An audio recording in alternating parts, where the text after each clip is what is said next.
माननीय रेल मंत्री श्री अश्विनी वैष्णव जी द्वारा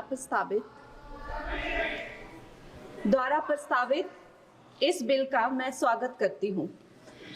जैसे कि हमारे प्रधानमंत्री श्री नरेंद्र मोदी जी हमेशा ही कहते हैं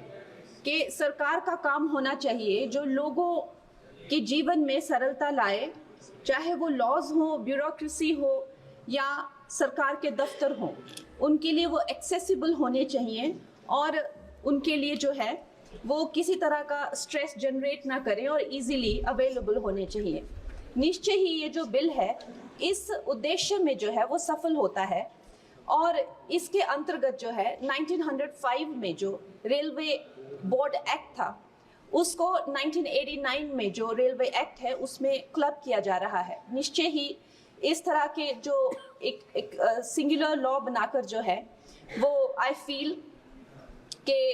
हमारे जो साधारण मानवीय हैं उनके लिए बहुत ही इजीली अवेलेबल होंगे, एक्सेसिबल होंगे, इसीलिए मैं इसका स्वागत करती हूँ। Another very important government body railway board, जिसको डायरेक्टली जो कॉर्पोरेट्स के जो हर्डल्स होते हैं, जिसको हमारे प्रधानमंत्री जी हमेशा कहते हैं कि दफ्तरों के चक्कर लगाने या लोगों को एक डेस्क से दूसरे डेस्क भेजना,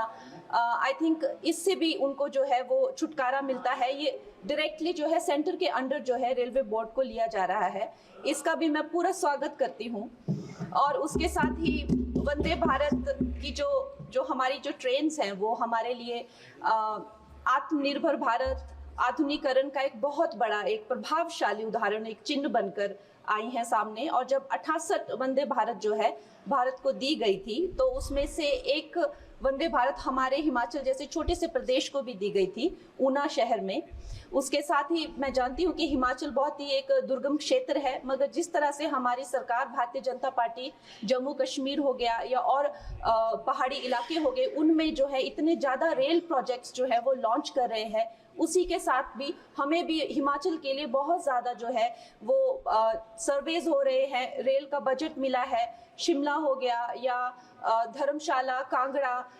और बैजनाथ हो गया, ऐसे न जाने बहुत सारे जगहों पे, हमीरपुर जैसी जगहों पर जो है बहुत सारे प्रोजेक्ट्स आ रहे हैं। लेकिन मैं माननीय मंत्री जी का ध्यान मैं मंडी क्षेत्र की तरफ लाना चाहूँगी। एक्चुअली मंडी क्षेत्र 60 to 70% ऑफ जो हिमाचल का जियोग्राफिक एरिया है वो मंडी क्षेत्र में ही आता है। और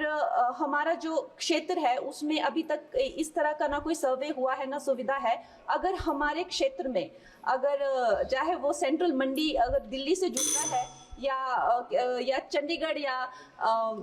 चाहे अंबाला जैसी 2-3 जगहों से भी अगर हमें जोड़ा जाए तो हमारे हिमाचल की जो प्रगति और विकास है उसमें हमें बहुत सहायता मिलेगी।